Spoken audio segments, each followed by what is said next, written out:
so I have to get my button gear. So the next few videos, I have like 3 about ready to go. Most of these are going to be unboxing videos, but we're going to talk about some stuff. So I think today we're talking about Reflexx practice pads, which I was super skeptical of. I'm really into, just really expensive. Today we're also going to talk about these, which you've seen the videos of me getting them. I actually have 3 of these now. One I can't talk about. These dudes, Lowboy guys, they're fucking rocking. Cymbals. I got a lot of really great cymbals. Sabian is rocking my world. And then I got a drum thing happening, which we'll talk about. But I gotta get some stuff out. So here we go. All right. I think I know what this is. Oh yeah.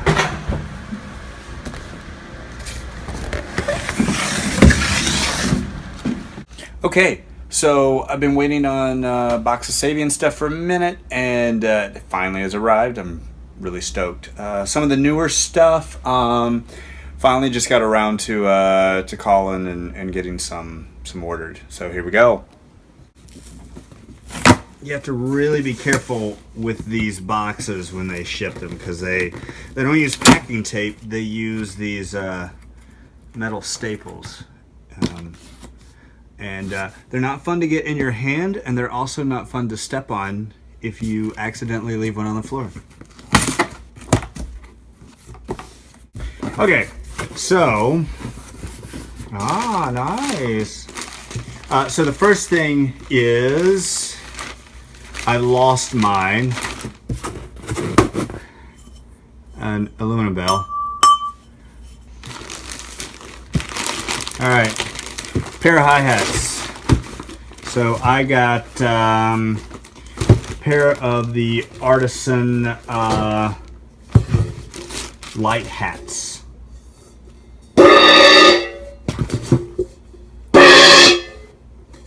Nice and light.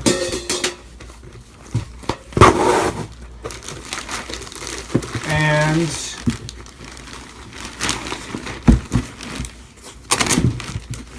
I got one of the new Artisan Elites.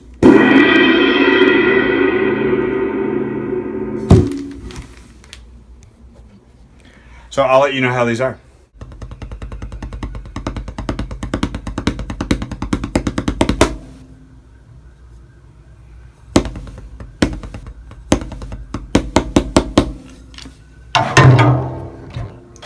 Okay. So let's talk about the Reflexx pad, which I have now used for 3 weeks, 4 weeks, something like that.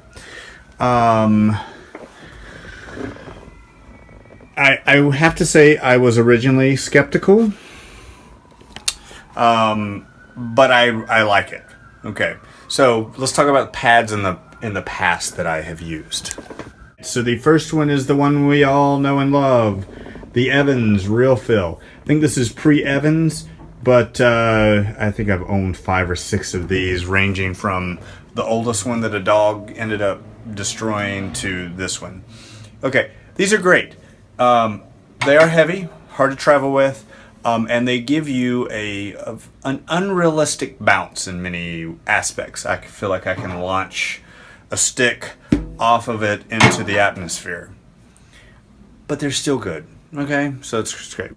I have always loved these plastic Remos, and in many ways, I feel like it is not an unrealistic bounce. It still gives you a little extra bounce, but it's a real drum head basically, depending on how tight you tighten it. It's cool. The problem is, it's loud. It's not as loud as a regular drum. Okay, now when I lived in Knoxville, there's a guy that makes these, and these were pretty hip. It's actually made like a drum, like an all wood drum.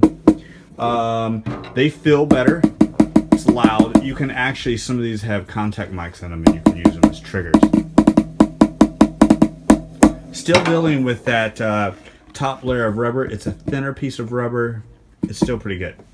But all these are inherently different than the Reflexx, where it just doesn't have a ton of bounce.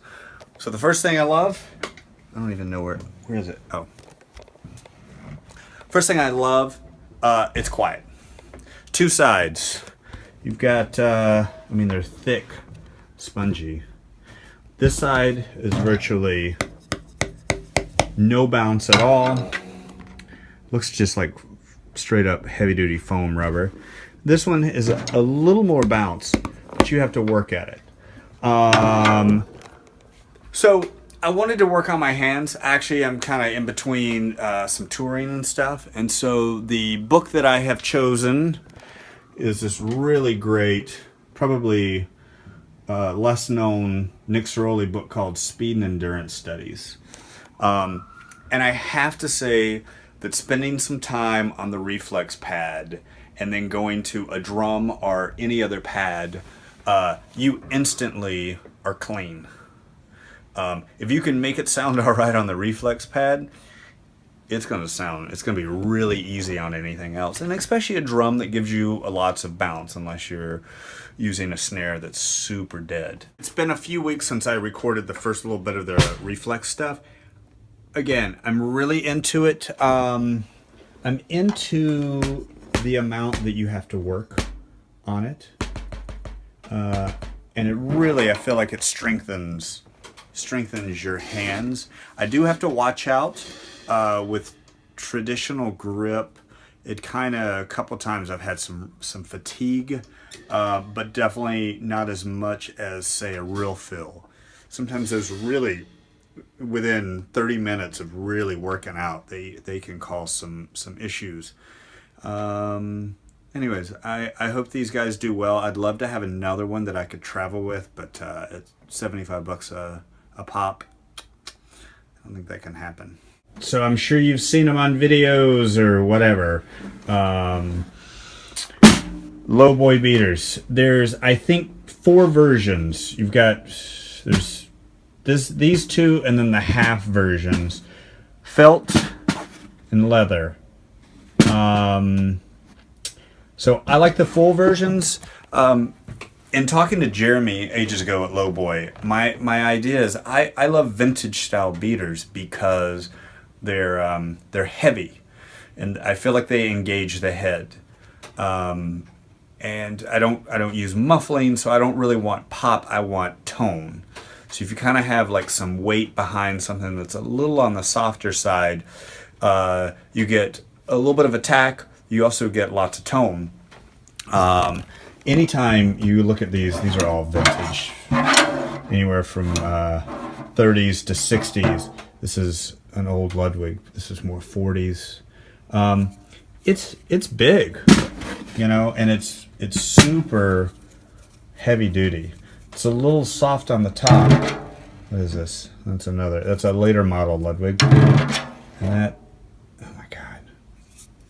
Why do I have 3 of the same? Hold on.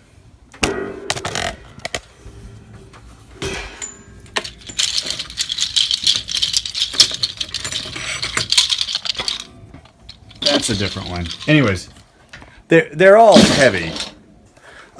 My really big puffy one, I've got a couple of those. I actually sent to Jeremy. He's checking those out. They've been working on some super lightweight stuff. That's pretty amazing. So the word I was looking for a minute ago to describe vintage style beaters is they're dense.